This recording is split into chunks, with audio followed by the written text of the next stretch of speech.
টিয়কৰ জাজিমত পঞ্চায়তত অৰুণোদয় আঁচনিৰ হিতাধিকাৰী বাছনিৰ নামত ব্যাপক জালিয়াতি প্ৰকৃত হিতাধিকাৰীক বঞ্চিত কৰি অগপ বিজেপিৰ সমৰ্থকক আঁচনিত অন্তৰ্ভুক্ত কৰাৰ অভিযোগ আনকি তালিকাৰ পৰা বহু মহিলাৰ নাম কৰ্তন কৰাৰো অভিযোগ ইপিনে চৰকাৰী আৱাস প্ৰদানৰ নামতো বিসংগতি সংঘটিত হোৱাৰ অভিযোগ গৰাখহনীয়াত ঘৰ বাৰী হেৰুৱাই প্ৰায় 25 বছৰ মথাউৰিৰ কাষত বসবাস কৰা দুৰ্ভগীয়া লোকসকলৰ আজি কুপতি পুনৰ নহল সংস্থাপন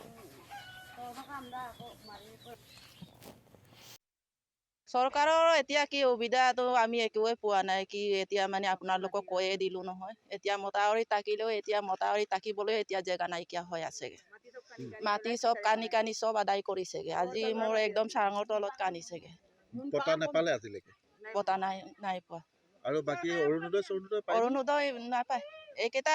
মই আগতীয়াকে ক'লোৱে নহয় এইটো আমাৰ কংগ্ৰেছ বুলি আমাৰ লিষ্ট জমা কৰি দিয়ে মানে পেলাই দিয়েগে পেলাই দিয়ে নে পুৰিয়ে দিয়ে নি আমি গম নাপাওঁ আবেদন কৰে কৰিয়ে থাকো ওলাইছে বুলি ক'লে আবেদনটো কৰিয়ে থাকো আমি কিমান বাৰ কৰিছে এতিয়ালৈকে 4-5 বাৰ মান হ'লগে কিন্তু নাই পোৱা অৰুণোদয় পাই আছিলো এতিয়া মাজৰ পৰা কাটিছে আৰু ঘৰ পোৱা নাই পোৱা অৰুণোদয় কাটি দিলে ৰেচন কাৰ্ড মোৰ হেৰি আছে চব ডকুমেণ্ট আছে কেলে কাটিলে বুলি কৈছে এইবোৰ কংগ্ৰেছ মানুহ বুলিয়ে কাটি দিছে আৰু আপোনালোকৰ ঘৰত চাকৰি আছে নেকি একো নাই আমাৰ এনে খেতিয়ক কাৰবাৰ কৰি আজিৰা কৰি খাই আছো থাকিবলৈ ঘৰ তেনেকে জেগাই নাই মাটি বাৰী নাই ভূমি পট্টা পালে নাই মাটি পট্টা পালে নেকি এই ডকুমেণ্ট চব এপ্লাই কৰিছিলো নাই পোৱা